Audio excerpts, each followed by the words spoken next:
Modern dating advice often revolves around the myth of the alpha.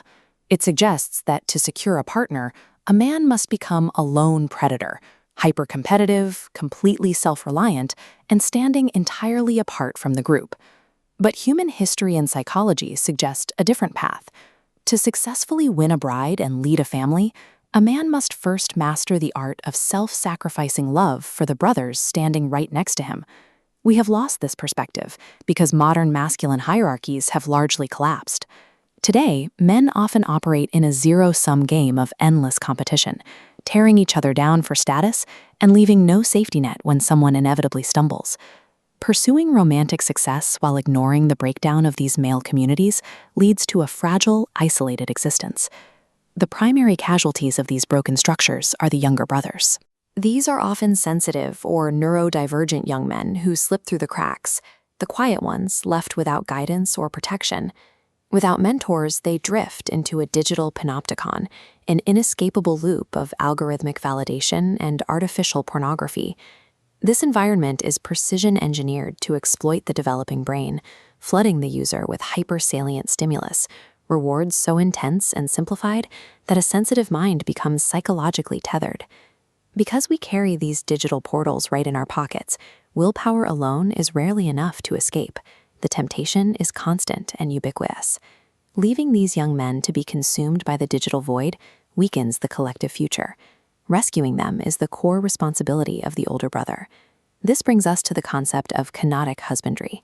Kenosis refers to the practice of emptying oneself of pride, while husbandry is the careful, intentional cultivation of life. This means an older brother sets aside his ego and reaches down into the digital abyss to pull a younger man towards solid ground. This act of rescue stands in contrast to toxic competition, which views a struggling peer as expendable deadwood to be ignored or discarded. The historical blueprint for this move is found in the story of Judah.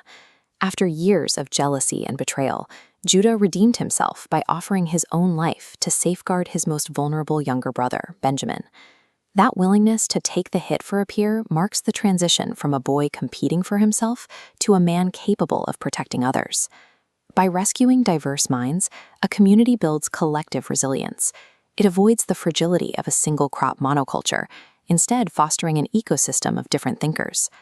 Think of a healthy male hierarchy like a lock band. This diagram shows a typical status pyramid, where a single charismatic frontman at the peak attracts all the initial attention. In a functional group, the structure expands into an interconnected web. The frontman status flows to the drummers and guitarists because they operate on shared competence and mutual reliance rather than zero-sum rivalry. Even the crew members see their value rise. They become more attractive to the outside world simply by being vital, trusted parts of a high-status operation. By building a diverse brotherhood, a man enters the search for a partner from a position of established cultural value, rather than as an isolated individual on the open market. This fraternal ecosystem allows a man to develop the surgical skill of pruning a friend's bad habits without severing the relationship.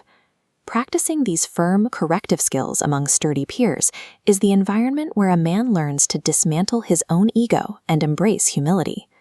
These brotherhoods allow men to sharpen their drive for excellence through intense friction, channeling aggressive energy into building one another up.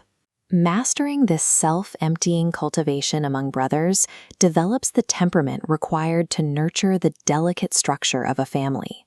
When it is time to pursue a bride, a man must construct a conceptual reality, a frame, and invite her to inhabit it. Some men offer deceptive illusions or suffocating stone castles built from insecurity, designed to trap a woman rather than shelter her. A healthier structure operates like a sturdy tent. It provides immediate security, while its flexible design allows the couple to expand the footprint together as their lives grow. The tent's integrity is found in the builder's proven willingness to sacrifice himself for the sake of those sleeping inside. The path to a stable home and a shared future begins not with the chase, but by turning around to save a lost brother.